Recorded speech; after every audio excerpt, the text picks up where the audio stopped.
그럼 이게 문학의 거장이라고 일컬어지는 톨스토이의 아주 유명한 단편 소설 제목 중에 하나가 이제 사람은 무엇으로 사는가.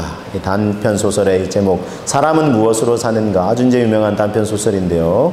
많은 사람들에게 깊은 또 울림을 준 그런 단편 소설을 뭐 아주 간략하게만 좀 소개를 드리면 한 친절하지만 가난한 구두 수선을 하는 구두장이 시몬이 있는데 이 시몬은 말 그대로 너무 가난해요. 그래서 새 들어 사는데 집도 농부의 집에 이제 새들을 살아요. 새를 주고 이제 살아가는데 근근히 이제 살아가요. 아내와 함께 이제 생활을 하는데 근근히 이제 살아가요. 구두 수선한 거. 근데 이제 주인에게도 구두를 수선해 줬는데 외상으로 제를 해가지고 돈이 좀 이렇게 회전이 돼야 되는데 그래서 이제 돈이 이제 남은 돈도 얼마 없고 해서 아내가 좀 부추깁니다. 아이고 주인에게 가서 좀 외상값을 좀 받아오라. 그래야 우리도 생활하지 않느냐 이렇게 해서 받으러 갔는데 주인이 구두쇠예요. 다 안 줘요. 그래서 아주 조금만 줍니다. 그러니까 이게 이 사람이 이제 너무 화가 나는 거예요. 이거 갖고 뭘 하란 말이냐 이렇게 하면서 그냥 홧김에 그냥 술을 사서 이제 마셔가지고 그래가지고 술에 좀 취해가지고 그래 이제 막 집으로 이제 막 오는 길에 보니까 이제 딱 이렇게 집에 오는 길에 길 모퉁이에 이제 교회가 있는데 교회를 이제 돌아서 이제 집으로 가게 되는데 보니까 교회 이 담벼락 한켠에 뭔가가 이제 한 물체가 이렇게 딱 이렇게 약간 기대어서 이제 힘없이 기대어 있는 모습이 보이는 거예요. 그래서 뭔가 하고 보니까 사람인 것 같아요. 그러니까 젊은 남자 같아요.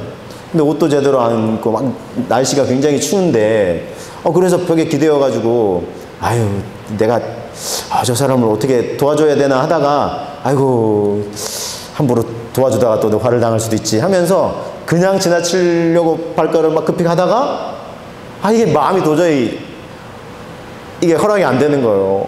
저 사람 저러다가 얼어 죽으면 어떡하지? 굶어 죽으면 어떡하지? 이런 생각이 들어가지고 다시 이제 발걸음을 옮겨가지고 그 사람에게 가서 그 사람을 이제 부축해가지고 자기가 입고 있던 게 너무 날이 이제 추웠거든요. 그래서 이제 그 외투를 벗어다가 이 사람에게 입혀가지고 씌워가지고 이렇게 집으로 이제 데리고 와요. 집으로 데리고 왔더니 이제 아내가 이제 막 난리 나는 거예요. 왜냐하면 돈은 받아왔냐 그래도 돈도 제대로 못 받아가지고 술에는 취해 있고 보니까 또 어떤 한 사람 데리고 이 사람아 우리도 지금 먹을 게 없는데 지금 이제 요거 이렇게 남은 거 이거 빵 만들면 겨우 이제 오늘 저녁하고 내일 아침은 겨우 먹을 수 있을까 하는 요 양인데 이런 사람을 데리고 오면 어떻게 하냐고 아내가 바가지를 아주 그냥 한 바가지 막 긁어요. 그래가지고 근데 어쩔 수 없지 않냐 가만두면 이 사람 굶어 죽거나 얼어 죽거나 둘 중에 하나인데 어떻게 이렇게 그냥 두냐고 그래서 데리고 왔다고 아내가 한참 화를 냈다가 이제 좀 진정을 하고서는 알았다고 이 사람 이제 좀 진정하고 좀 깨워가지고 이제 식탁에 좀 앉히라고 해서 딱 빵을 구워가지고 대접을 해줘요. 자기들도 먹을 게 없었지만 그 사람 이렇게 또 긍휼의 마음으로 이 두 이제 남편과 아내가 이렇게 이 젊은 사람을 섬깁니다. 그래서 이 사람이 기력을 조금 해보겠어요. 자, 그런데 이제 이 사람이 이 시몬이 구두 수선하는 사람이잖아요. 근데 이 젊은 사람이 그 다음날부터 이 구두 수선하는 일을 같이 좀 도와요. 그런데 손재주가 예사롭지가 않아요. 그래서 구두를 수선하고 이렇게 만들고 하는데 너무 잘하는 거예요. 그래서 금세 막 소문이 막 퍼지기 시작했어요. 그래가지고 많은 사람들이 그 소문을 듣고 찾아와서 구두 수선을 맡기고 이렇게 하면서 그 이제 뭐 시몬의 집도 다시 뭐 일어서게 되고 이렇게 되고 물론 이제 요 스토리가 여기까지가 끝이 아닙니다. 그래서 잘 먹고 잘 살게 되었더라가 아니라 더 이제 이렇게 더 놀라운 스토리들이 뒤에 이어지는데 오늘 제가 이제 뭐 그 스토리까지 다 이렇게 소개해 드릴 수는 없고 그래서 이제 이 단편 소설의 제목이 사람은 무엇으로 사는가잖아요. 이거에 대해서 뭐라고 답을 할까요? 이 소설에서는 이 톨스토이는 사랑으로 산다라고 답을 해요. 사랑으로 살아간다는 거예요. 사람이 그래서 사랑으로 하니까 이 노래 중에 사랑으로라는 노래가 있어요. 가사를 잠깐 좀 소개해드리면 내가 살아가는 동안에 할 일이 또 하나 있지. 바람 부는 벌판에 서 있어도 나는 외롭지 않아. 중간에 좀 생략하고 영원히 변치 않을 우리들의 사랑으로 어두운 곳에 손을 내밀어 밝혀주리라 그랬어요. 자, 이 사랑은 이제 좀 숭고한 사랑이죠. 인류애를 품고 있는 이제 숭고한 사랑으로 이 세상을 좀 어두운 세상을 좀 밝게 비춰주고 싶다. 이런 이제 소원이 이제 담겨 있는 거잖아요. 자, 여러분, 노래 중에 가장 많이 노래가 되는 주제는 뭘까요? 이미 지금 여러분 아시겠죠? 힌트가 지금 다 주어졌죠? 사랑입니다. 사랑.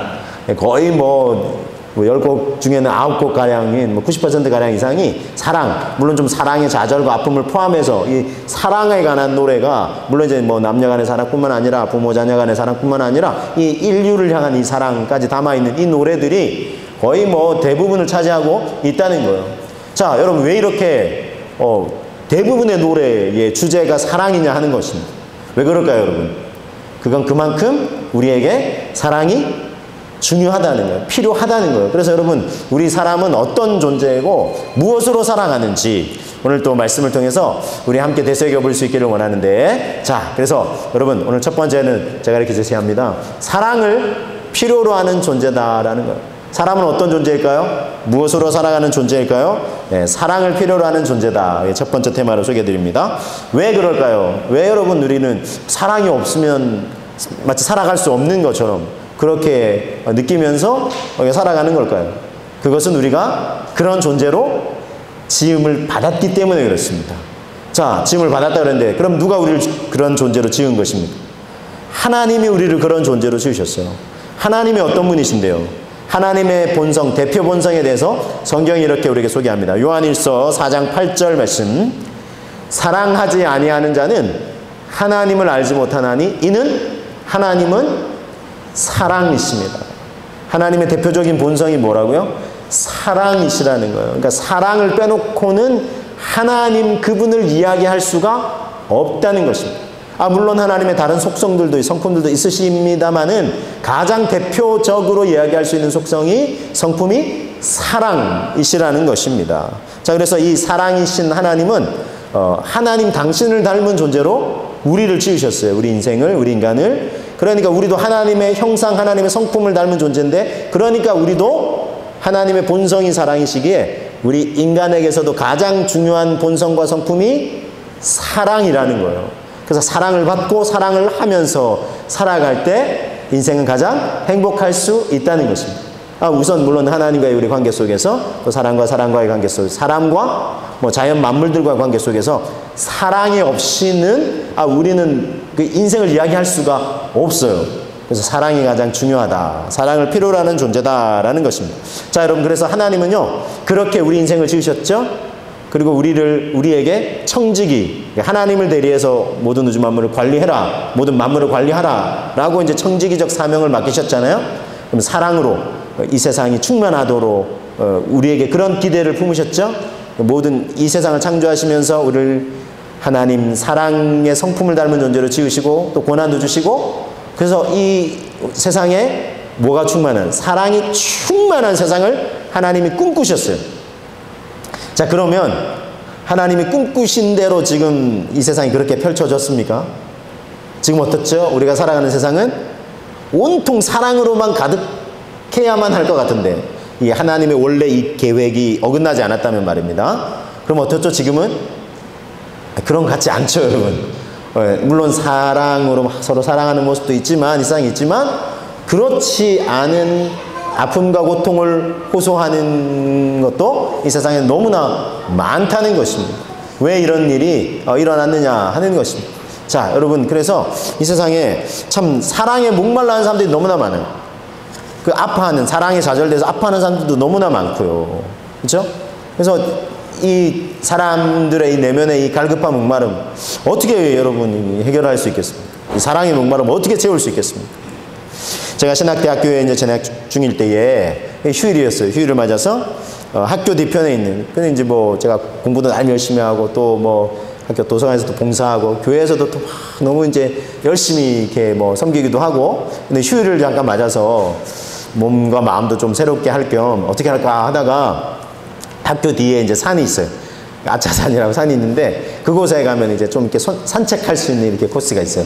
그래서 좀 산책을 가야 되겠다 이렇게 생각을 해서 산책을 잘 이렇게 했는데 휴일이니까 그리고 막 산책 코스가 이렇게 너무 좋아요. 그러니까 많은 사람들이 와서 이제 이렇게 오고 가면서 이제 뭐 혼자 오신 분도 계시지만 뭐 같이 오신 분도 계시고 가족끼리 오신 분도 계시고 자, 그 사람들의 모습을 보면서 그때 제가 이제 뭐 신학생이다 보니까 그 당시에 이제 훈련을 하는데 이제 신학적 사고라는 훈련을 해요. 그게 뭐냐면 모든 것을 하나님과 절대자 신과 연관을 지어서 생각을 하는 거예요. 이제 그런 훈련을 이제 늘 이제 하게 되었는데, 자, 사람들의 얼굴 표정을 보면서, 야, 저 사람들에게는 하나님이 왜 필요할까? 그리고 저런 사람들에게 앞으로 제가 또 만나고 섬기게 될 사람들에게 하나님이 왜 필요하다고 내가 어떻게 그렇게 이렇게 하나님을 전할 수 있을까? 이런 생각들을 막 하면서 이제 나름 또 이런 생각을 하면은 편히 못 쉴 것 같기도 한데, 근데 그런 생각을 이제 사고를 훈련을 해야 되니까 하면서 사람들을 유심히 이제 바라보는 거예요. 근데 사람들이 표정이 하나같이 밝더라고요. 왜냐하면 휴일이니까 주중에 좀 힘들고 스트레스를 받았어도 그냥 산책을 왔으니까 이게 산책 코스도 좋고 하니까 또 뭐 사람들과 가족들과 또는 온 사람들 같이 막 대화도 나누고 이야기도 나누고, 혼자 온 사람들은 또 이제 산에 좋은 공기를 쐬고 하니까 어제까지는 힘들었을지 모르지만 어쨌든 저도 마찬가지고 그 휴일날 그 사람들의 얼굴 표정은 밝더라고요. 자, 그래서 제가 이런 생각이 들었어요. 저 사람들에게 하나님은 과연 필요할까? 제가 만약에 지금 그 상태의 사람들에게 당신에게 하나님이 필요합니다 라고 얘기하면 요즘 표현은 전혀 안 먹힐 것 같더라고요. 왜냐하면 자기들이 그냥 지금 너무나 여유롭고 좋은 시간을 보내고 있는데 좋은 공기 마시고 그냥 건강하기 위해서 또 운동도 하고 이런 사람들도 있고, 나한테 신이 왜 필요해요? 이렇게 탁 튕겨낼 것 같더라고요.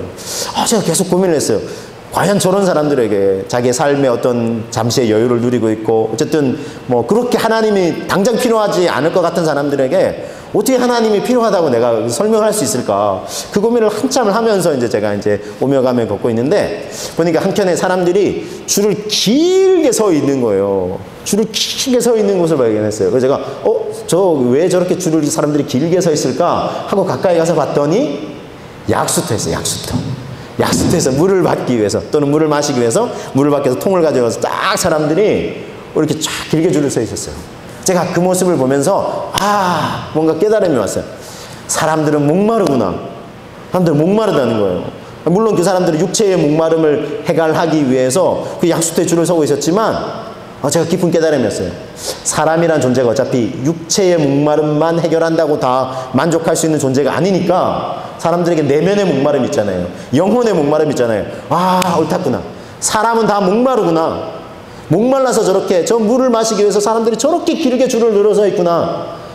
저 육체의 목마름은 저 물로 해결할 수 있을지 모르지만, 그러나 저 깊은 내면의 사람들의 내면의 목마름을 누가 어떻게 해결해 줄 수 있을 것인가? 제가 질문을 던지는 순간 성경 말씀이 떠올랐어요.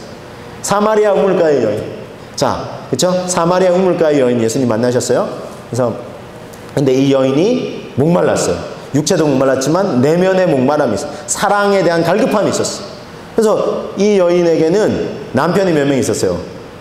5명 있었고, 예수님과 이게 만나고 막 대화를 주고받고 이렇게 하면서 예수님이 이 여인을 구원으로 초대하시기 위해서 내가 목마른 물을 좀 다오 이렇게 했더니 이 여인과 한참 대화를 해요. 그러면서 이 여인이 이렇게 했더니 자기의 사실은 그 상처와 아픔이 있었어요. 그래서 자기 자신을 잘 오픈을 못해요. 그래서 대낮에 이렇게 우물가에 왔어요. 우리나라는 낮에도 우물가에 많이 사람들이 찾지만 이 이스라엘은 그 광야 사막지대예요. 대낮은 피해요. 사람들이 그냥 아침 일찍부터 일어나서 일하다가 대낮에는 잠을 좀 자고 이렇게 하고 피해요. 근데 그런 시간에 일부러 나와 있었거든요. 근데 그 여인의 목마름을 예수님 보시고 예수님이 이렇게 좀 짓궂을 수 있을지 모르지만 너희 남편을 데려오라. 갑자기 뜬금없이 얘기를 해요. 그랬더니 이 여인이 저 남편이 없는데요.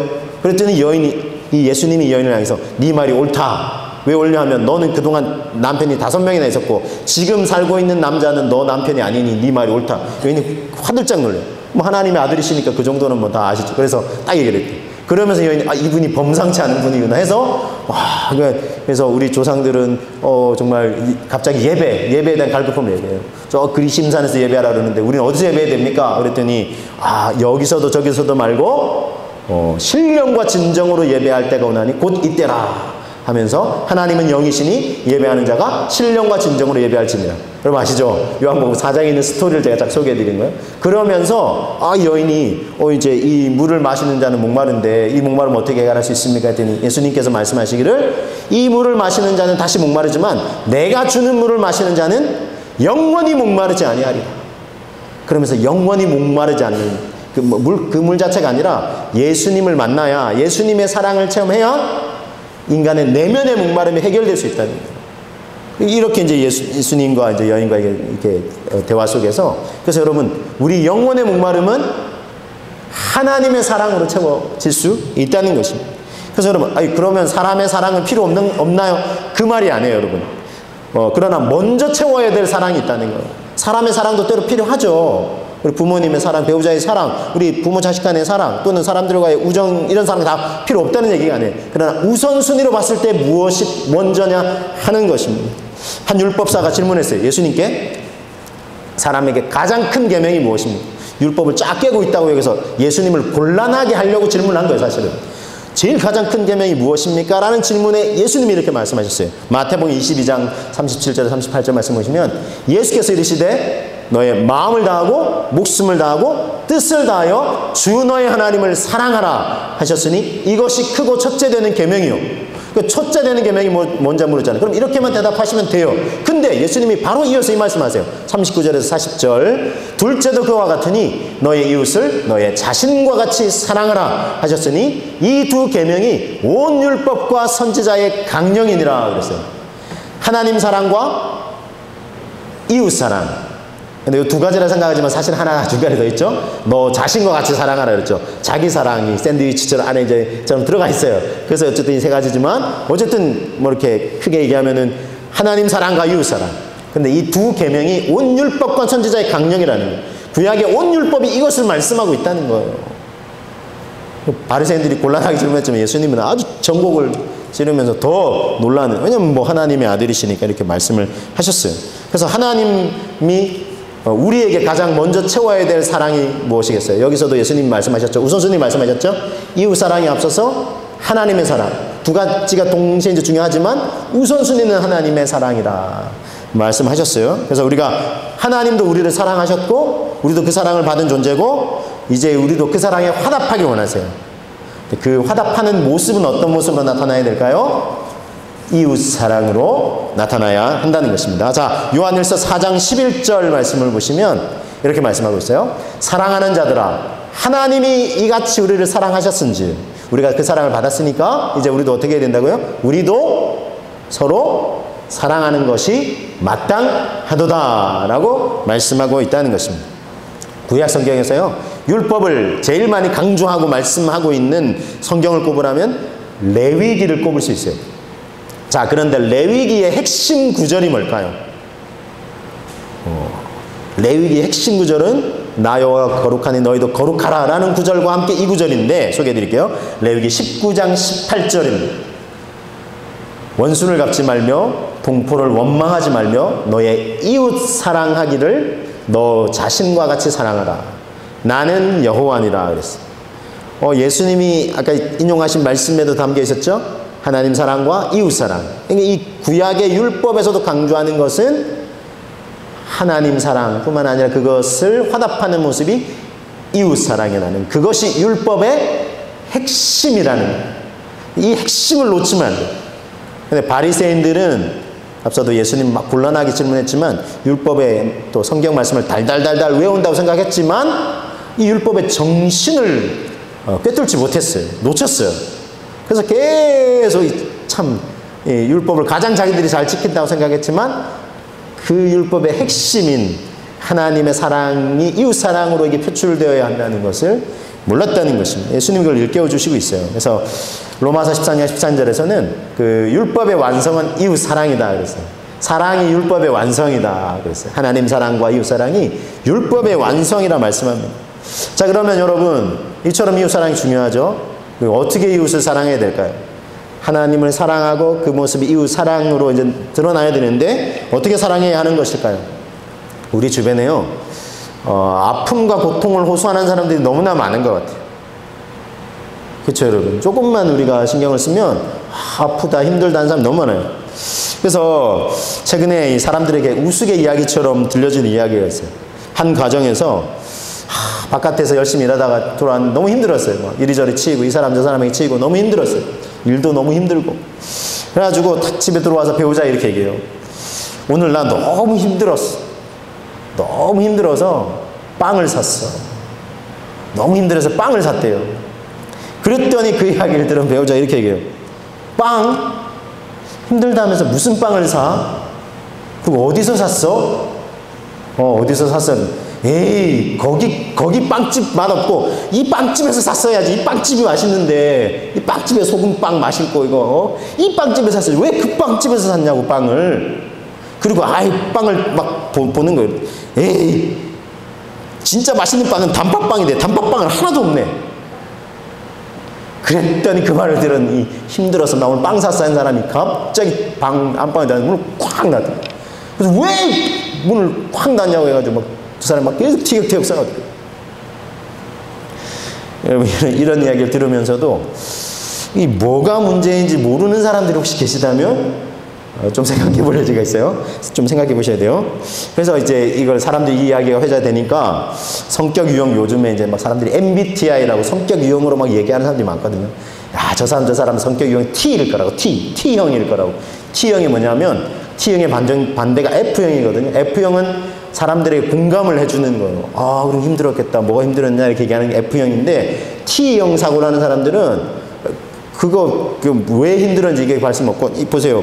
빵 얘기했더니 오늘 나 힘들었어. 핵심이 뭐예요? 힘들었다는 거잖아요. 근데 T형의 유형의 사람들은 빵을 샀어. 빵에 꽂힌 거예요. 그래서 어디서 빵 샀냐? 무슨 빵 샀냐 이게. 근데 여러분 저는 그 얘기 하려고 하는 게 지금 성격 유형 얘기하려는 거 아니에요. T형이든 F형이든 중요한 게 있어요. 자, 오늘 나 힘들었어 라고 얘기한 사람, 그래서 나 빵을 샀어. 그러면 여러분, 자, 문장이 두 문장이죠. 오늘 나 너무 힘들었어. 그래서 빵을 샀어. 자, 어느 쪽에 먼저 관심을 기울여야 되겠을까요?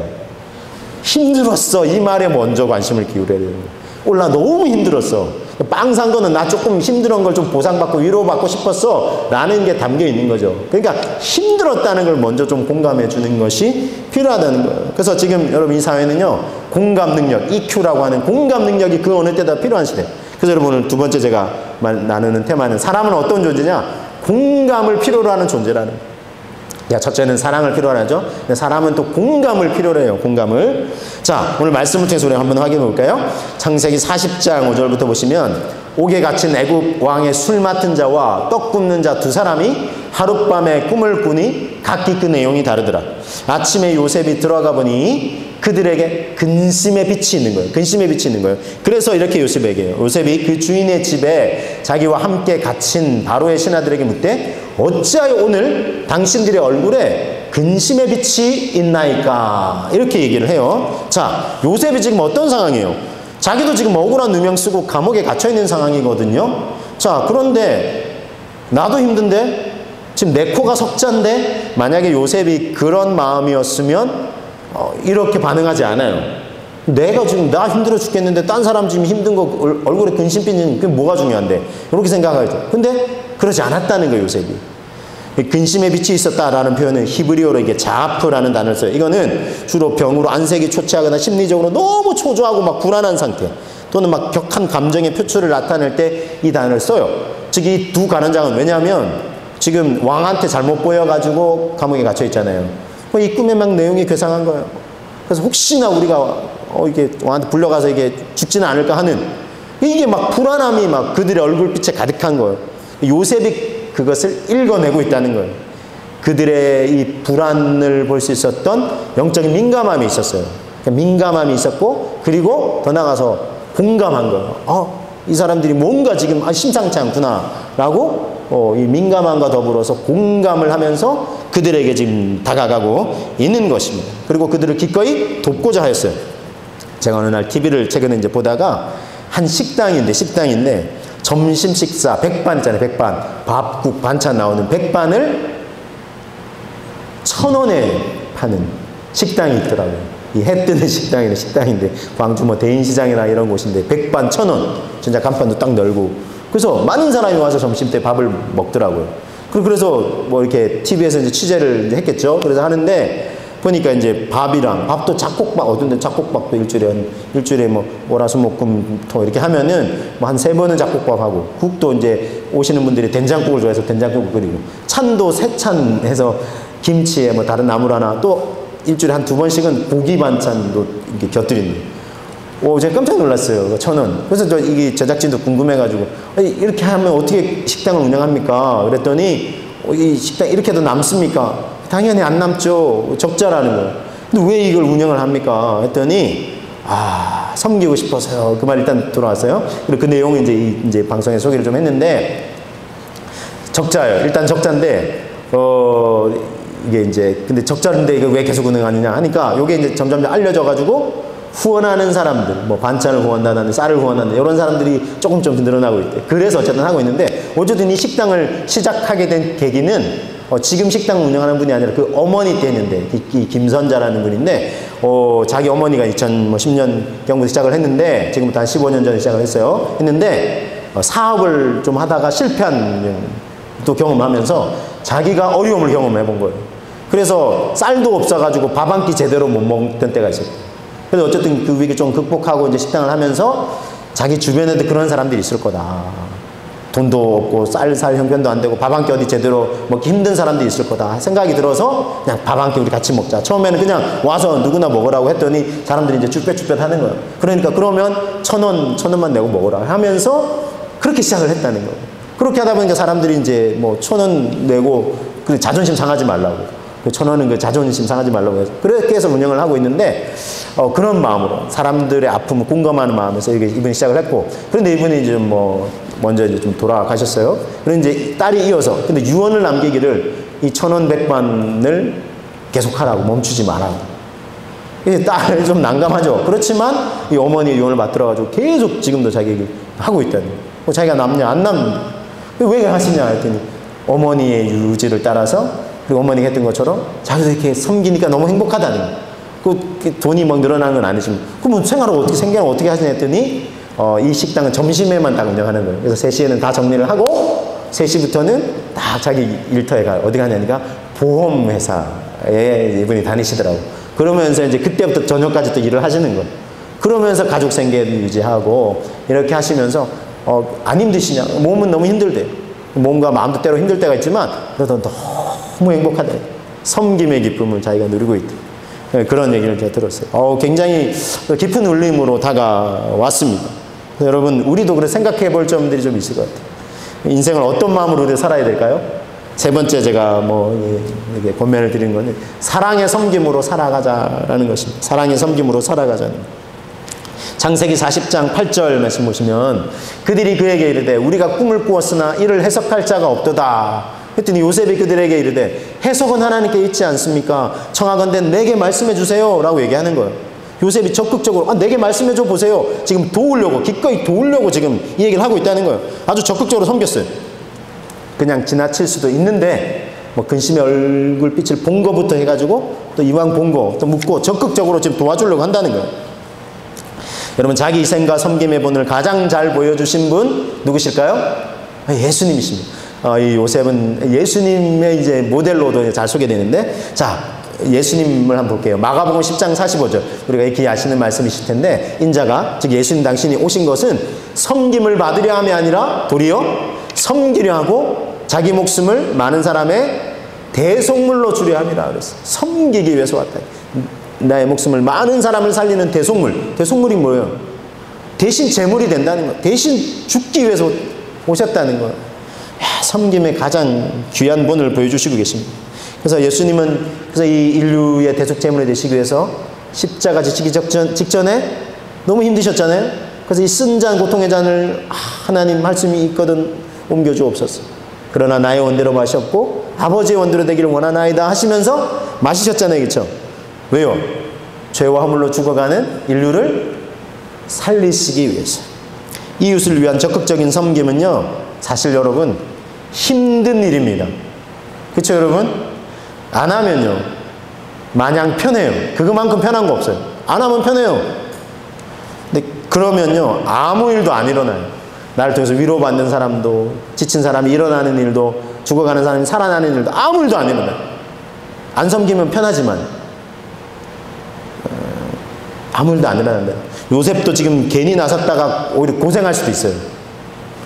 해석해준다 했다가 못 해석해주면 뭐 네가 뭐냐 하면서 뭐 그럴 수도 있는데 다 적극적으로 섬기려고 어쨌든 지금 하잖아요. 섬기면요, 여러분 알아주기는커녕 욕을 먹을 수도 있어요. 섬긴다는 게 그래서 힘든 일이에요. 그래도 가치 있는 일입니다. 이게 섬긴다는 욕 먹을 수도 있지만 그래도 가치 있는 일이라는 거예요. 아까도 이제 광고 때도 말씀드렸지만 우리 새벽이슬 청청비전 콘서트라 이러면 처음에는 이 지역의 청소년, 청년들, 청장년들 여름 수련회처럼 할까 하다가 여러 사정이 있어서 조금 미뤄졌어요. 그러면서 새 학기 시작을 앞두고 청소년, 청년들, 청장년들 또 이 젊은이의 마음으로 함께 하나님 앞에 나가고 싶어하는 모든 분들이 다 참여하실 수 있어요. 그래서 이들을 섬기자고 준비하면서 처음에는 이제 이렇게 강원 지역에 있는 청소년, 청년들 좀 섬겨보자 했는데 춘천에 있던 한 교회가 장소와 참석 협조 요청을 이제 드렸는데 그 교회에 조금 내부 사정이 있어가지고 조금 장소 이게 응답이 조금 이제 늦게 왔어요. 그러면서 할 수 없는 상황이 된 거예요. 왜냐하면 그 교회에서 청년들 찬양팀으로도 섬겨주고, 왜냐하면 또 그렇게 해야 이게 이제 진행이 되니까 그렇게 했는데 안 되는 상황이 된 거예요. 그래서 제가 고민을 했어요. 새롭게 장세를 정해야 되고 또 누군가는 섬겨야 되고 섬길 수 있는 사람들이 있어야 되는데 섬길 사람들도 마땅하지 않고, 제가 순간 이제 고민을 하면서 하지 말까 이 생각이 들었어요. 왜냐하면 안 하면 너무 편해요. 신경 안 써도 되고 그냥 안 하면 되는 거죠. 그냥. 그렇지만 제가 계속 기도하면서 안 하면 너무 편하지만 그래도 계속 진행해야 되는 이유는 이 시대의 청소년, 청년들, 뭐 청장년들, 다음 세대들을 섬겨야 된다는 마음이 계속 밀려오는 거예요. 근데 계속 기도하면서 우리 교회에서 할까? 제가 그런 생각이 들었어요. 그랬더니 그런 생각하기는 아직 우리 교회가 장소나 여러 섬길 사람이나 아까 말씀드렸죠. 그런 사람들 좀 필요한데 조금 아쉬움이 있는 거예요. 그래서 고민을 하다가 기도하면서 섬길 교회하고 섬길 사역자, 여러 이제 찬양 콘서트나 이런 부분들 연결이 되면 진행하겠다 제가 기도를 했어요. 그래서 그 섬길 사역자분들 1차, 2차, 3차 리스트를 해가지고 했는데 다 안 된다. 그래서 뭐 다 안 되니까 핑계 댈 것도 좋죠. 그래서 제가 그냥 안 하면 딱 편하지만 기도하면서 최종 하나님의 응답을 구해보자 하고 이제 기도를 한 거예요. 그렇게 했는데 기다렸는데 기도하면서 기대하고 기다렸는데 원주 동구교회가 응답을 했어요. 본인들 교회에서 하시자고 그러면서 자기들이 섬기겠다고. 너무나 감사했어요. 그리고는 또 섬길 게스트들도 다 섭외가 돼요. 이건 하나님이 섬기라고 하시는구나, 응답을 주시는구나 해서 그렇게 진행하게 됐어요. 다음 세대를 섬기는 데 공감해 주셨고 같은 마음과 비전으로 섬기시는 것, 그 교회가 또 말씀드렸죠. 저도 그렇고 우리 전 사람도 그렇고 함께 이걸 섬기고 있어요. 그래서 여러분 가능하시다면 제가 부탁을 드립니다. 함께 해주시면 정말 힘이 될 것 같습니다. 섬겨주시는 분들에게도 감사를 드립니다. 여러분 요셉의 섬김을 통해 두 관원장 중 한 사람이 사실 복직이 돼요. 한 사람을, 물론 두 사람을 섬기려고 했지만 한 사람을 섬겼을 뿐인데 그것이 계기가 되어 훗날 요셉이 애굽의 총리가 되어 수많은 사람들을 굶주려 죽어갈 사람들을 먹여 살리는 그런 계기가 되었다는 것입니다. 그래서 작은 섬김이 나비 효과가 되었다는 거예요. 큰 섬김의 기회가 주어지게 됐어요. 섬길 수 있을 때, 기회가 있을 때 여러분 섬길 수 있기를 원합니다. 어떤 사람이 이렇게 얘기했어요. 아끼다가 녹슬어 못 쓰는 인생이 되기보다는 달아서 하나님께 드려서 달아서 없어지는 인생이 되고 싶다. 여러분 그런 마음으로 우리가 사랑의 섬김을 통해서 한 영혼에게 위로와 공감을 해주고 그 영혼을 도와주고, 그래서 그 영혼이 행복할 때 우리 함께 행복하게 되는 이 행복을 누리시게 되시는 저와 여러분 다 되시기를 주님의 이름으로 축복합니다.